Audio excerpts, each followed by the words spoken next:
오늘 말씀은 요한복음 7장 53절부터 8장 11절 말씀입니다. 다 각각 집으로 돌아가고 예수는 감람산으로 가시니라. 아침에 다시 성전으로 들어오시니 백성이 다 나아오는지라. 앉으사 그들을 가르치시더니 서기관들과 바리새인들이 음행 중에 잡힌 여자를 끌고 와서 가운데 세우고 예수께 말하되 선생이여 이 여자가 간음하다가 현장에서 잡혔나이다. 모세는 율법에 이러한 여자를 돌로 치라 명하였거니와 선생은 어떻게 말하겠나이까. 그들이 이렇게 말함은 고발할 조건을 얻고자 하여 예수를 시험함이러라.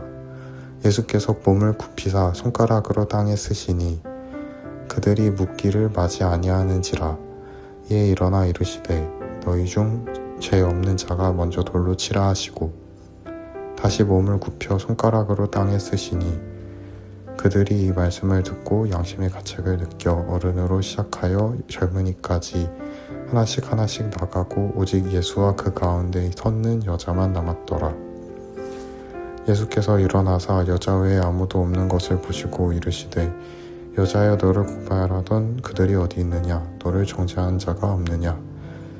대답하여 주여 없나이다. 예수께서 이르시되 나도 너를 정죄하지 아니하노니 가서 다시는 죄를 범하지 말라 하시니라.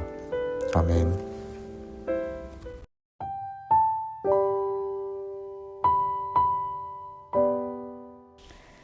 아침이 되자 예수님은 다시 성전으로 들어오셨고 많은 사람들이 예수님 곁으로 나아왔습니다. 그리고 예수님은 앉으셔서 말씀을 가르치기 시작했습니다. 그때 서기관들과 바리새인들이 간음하던 여인을 현장에서 잡아와 예수님 앞에 세웁니다. 이들이 이 여인을 데려온 이유는 예수님을 시험하기 위해서였습니다. 구약시대의 모세는 간음한 사람은 남녀의 구분 없이 반드시 둘 다 죽이라고 명령했었습니다. 레위기 20장 10절을 보면 누구든지 남의 아내와 간음하는 자, 곧 그의 이웃의 아내와 간음하는 자는 그 간부와 음부를 반드시 죽일지니라. 또 신명기 22장 22절에서는 어떤 남자가 유부녀와 동침한 것이 드러나거든 그 동침한 남자와 그 여자를 둘 다 죽여 이스라엘 중에 악을 제할지니라. 이렇게 간음에 대한 처벌은 완고했었습니다. 구약시대의 율법대로 하면 예수님 앞에 끌려 나온 여자는 그 자리에서 죽임을 당하는 것이 마땅했습니다. 그러나 이 방법은 당시 로마 시대의 법을 어기는 것이었습니다. 왜냐하면 로마의 피지배 민족들은 자체로 사형을 집행하는 것이 금지되어 있었기 때문입니다. 그렇기에 여인을 현장에서 죽였다면 그들은 로마 정부에 반하는 행동을 하게 되는 것입니다.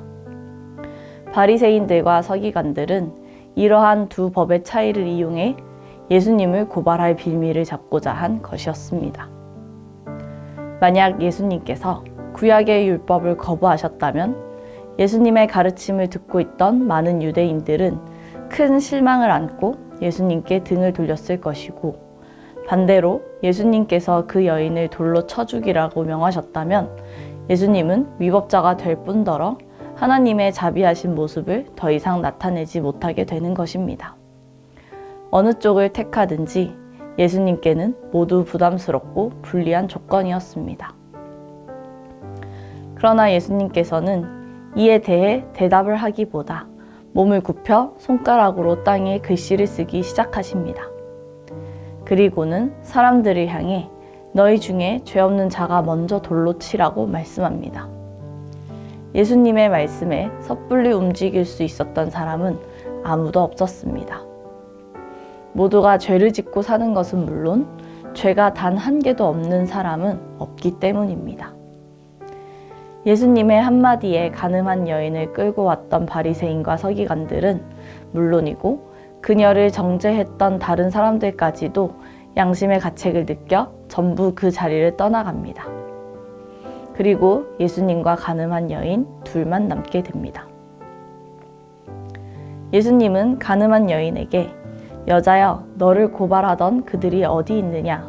너를 정죄한 자가 없느냐? 하고 물어보십니다.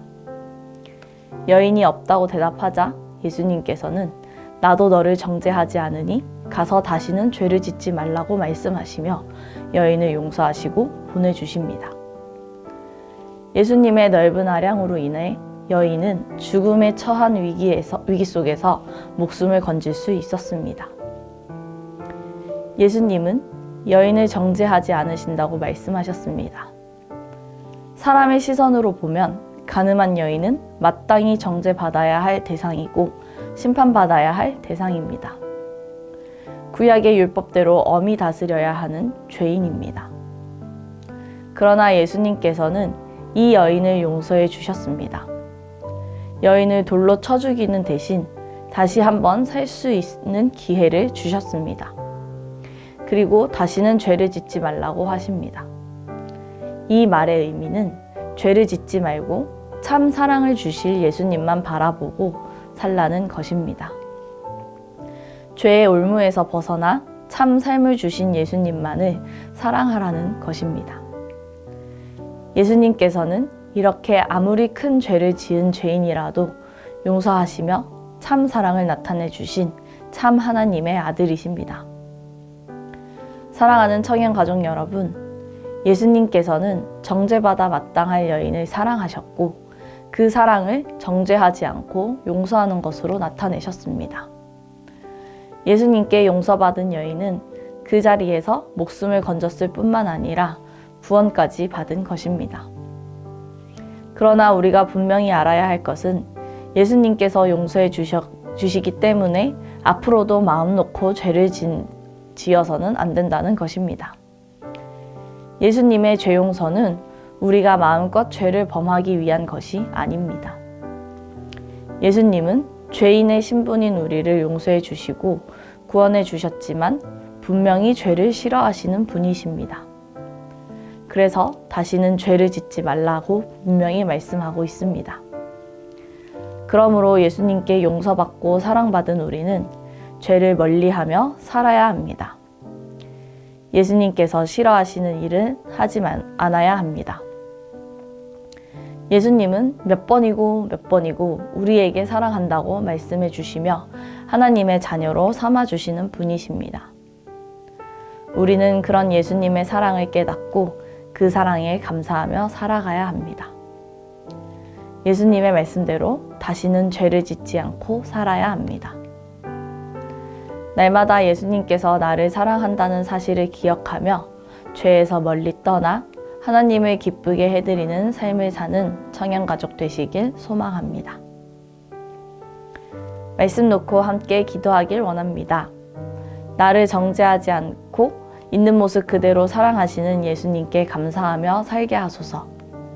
다시는 죄를 짓지 않도록 죄에서 멀리 떠나고 하나님을 기쁘게 해드리는 삶을 살게 하소서.